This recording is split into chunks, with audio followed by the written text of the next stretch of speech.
but the ocean has a very different energy. The beach, the sand, there's so many living things that you can't really see, but you're just like surrounded by.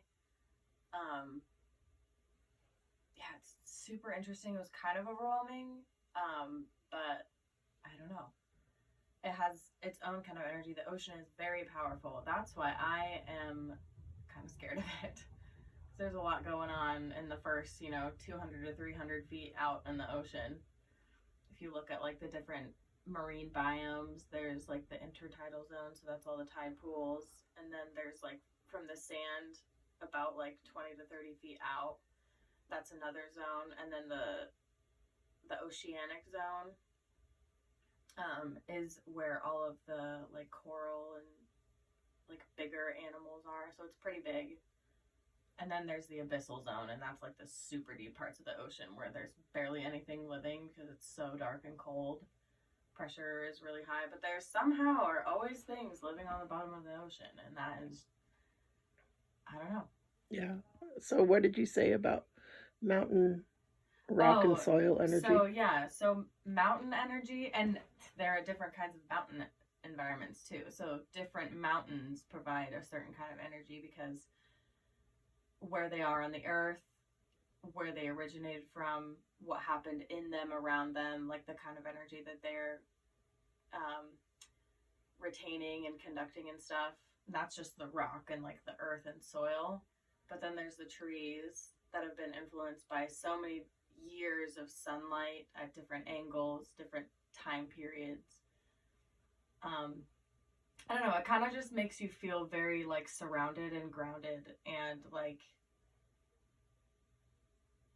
connected and safe to just kind of like be. I don't know. It's very um yeah, foundational. I don't know. You feel like It's safe enveloping, and stable. Yeah, it's great. nurtured.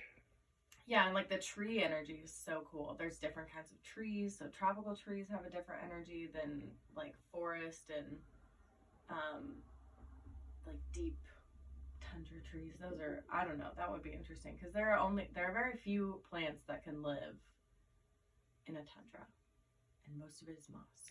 I know I will never forget. So we went on a hike in in Colorado, Mm-hmm. and we went to the line where trees didn't grow anymore, Mm-hmm. and there were these itty bitty, teeny tiny wildflowers that were so beautiful. Oh, They would grow in clusters. yeah. In the cold, Yeah, it cold was, well, environment. we were there in the summer, but Oh, um, trees didn't grow at that level, but these itty bitty, teeny tiny little wildflowers right under so your feet cool. were so beautiful, Yeah, so tiny. yeah.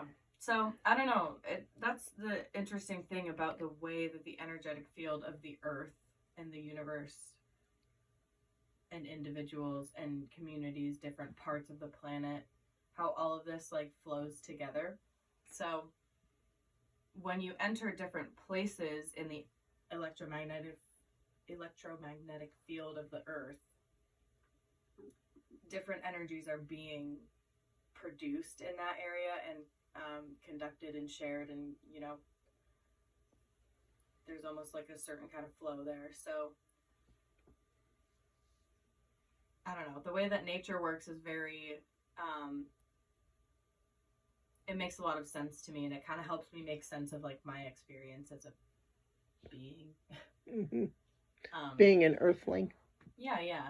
I don't know, just having this journey experience.